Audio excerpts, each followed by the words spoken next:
جس ملک میں ناانصافی ہو، جس ملک میں ظلم، جور اور جبر روا رکھا جاتا ہو، وہ ملک کبھی بھی آگے نہیں بڑھ سکتا. وہاں کبھی بھی سکون اور کبھی بھی طمانینت نہیں آ سکتی. وہ ملک کبھی بھی اپنے پاؤں پہ کھڑا نہیں ہو سکتا جہاں انصاف کا دور دورہ نہ ہو. آج کل کہا جاتا ہے سستا انصاف. اسلام سستے انصاف کی بات بھی نہیں کرتا، اسلام مفت انصاف کی بات کرتا ہے. ہر شخص کی دہلیز تک انصاف پہنچے، اور اسلام نے انصاف کے تقاضوں کو اس انداز سے پورا کیا کہ میرے اور آپ کے آقا و مولا کے دور ہمایوں میں بنو اسود کی ایک خاتون چوری کر لیتی ہے اور اس کے ہاتھ کٹنے کا حکم ہوتا ہے، تو حضرت اسامہ بن زید رضی اللہ تعالی عنہ کے ذریعے سے حضور سے سفارش کی جاتی ہے کہ یہ قبیلہ نیا نیا اسلام لایا ہے، ان کی خاتون کا ہاتھ کٹ گیا تو کہیں یہ اسلام سے ہٹ نہ جائیں، تو کوئی نرمی برت لی جائے. تو حضور بلال حبشی کو ممبر بچھانے کا کہتے ہیں. لوگ جمع ہو جاتے ہیں تو آقا کریم ممبر پہ جلوہ افراز ہوتے ہیں اور فرماتے ہیں تم سے پچھلی امتیں اس لیے ہلاک ہوئیں کہ امیر اور غریب کے لیے الگ الگ انصاف کے تقاضے تھے ان کے ہاں.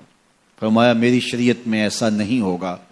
اور پھر ایک تاریخی جملہ میرے حضور نے ارشاد فرمایا کہ اگر میری بیٹی بھی چوری کرتی میں محمد اس کا بھی ہاتھ کاٹتا. جب کسی بھی ملک کے اندر، کسی بھی ریاست کے اندر دو طرح کی عدالتیں ہوں، غریبوں کے لیے الگ نظم ہو، امراء کے لیے الگ قانون ہو، تو پھر کبھی بھی اللہ کی رحمتیں ان قوموں پہ نازل نہیں ہوتی. آج تو جیل کے اندر بھی الگ الگ خانے موجود ہیں. تھانوں کے اندر بھی غریب مار دیا جاتا ہے، اس کی کھال ادھیڑ دی جاتی ہے، وہ اونچا سانس نہیں لے سکتا، اور با اثر لوگ تھانوں میں بھی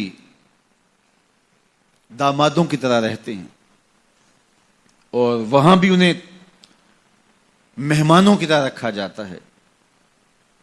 اور عدالتوں میں جو ہوتا ہے وہ کسی زمانے میں کہتے تھے کہ وکیل کر لو، اب کہتے ہیں جج کر لو.